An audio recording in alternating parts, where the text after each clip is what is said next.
Hello mga bossing, ako po may tuturo sa inyo na isa sa mga sikreto upang sa ganon, mas higit po kayo na maka-attract ng swerte. Lalo-lalo na kung ikaw ay negosyante, ikaw po ay mananaya, basta kapag ikaw ay aalis ng inyong tahanan, ito po yung dapat meron kayong dalahin na ganito. Dahil ito po ay isa sa mga subok na napakaswerte. Ngayon po mga bossing, sa pamamagitan nitong ating 20 pesos na may rose gold mga bossing, ang ibig sabihin po niyan, mabilis sa solusyon sa problema. Yung silver ay nagtataboy ng mga kamalasan. Ito po, kung ikaw po ay isa sa mga mananaya, aba ay maglagay-lagay ka ng ganito sa inyong pong bulsa at mag-wish ka, banggitin ang inyong numero na tinatayaan palagi.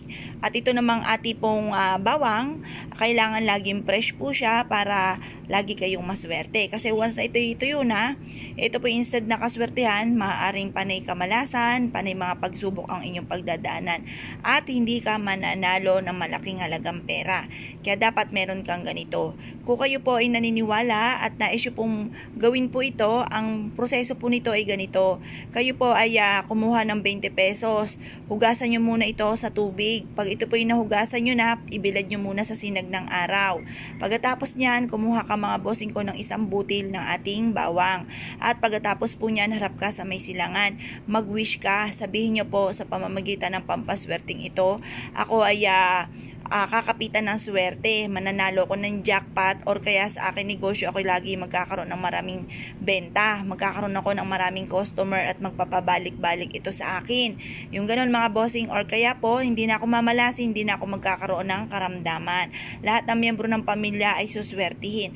Pwedeng lahat ng miyembro ng pamilya ay gumawa ng ganito. Basta kailangan naniniwala kayo sa mga ganitong mga pamamaraan para gumana ang ating law of attraction. Kasi once na hindi ka naniniwala kung ano mga iniisip ninyo, hindi rin po tatalab ang mga wini-wish po ninyo. Para gumana ang ating law of attraction, kailangan naniniwala ka sa mga ganitong mga pamamaraan mga bossing.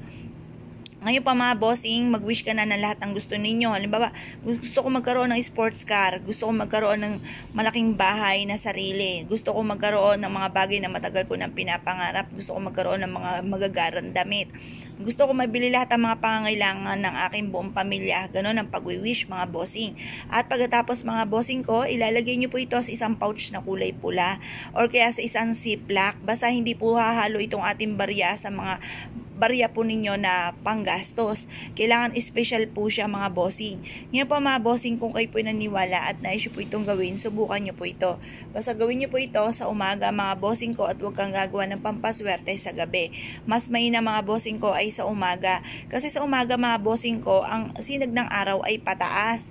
Yan po ang sunod po niyan ay liwanag. Kapag po sa gabi mga bossing ko, tagdilim po yan. Pero kapag full moon, gumawa ka. Pero kung hindi naman full moon, huwag kang gagawa mga bossing. Ngayon pa mga bossing ko, kayo po naniwala at nais po itong gawin mula sa inyong pong puso, i-mindset nyo na mga bossing ko na simula na ito ng tagumpay nyo at kailanman na hindi na kayo mamumblema tungkol sa usapin ng pera. Isa ito sa mga subok na napakaswerte. Kaya kung kayo po naniwala mga bossing at nais po itong gawin, good luck po sa inyo po lahat.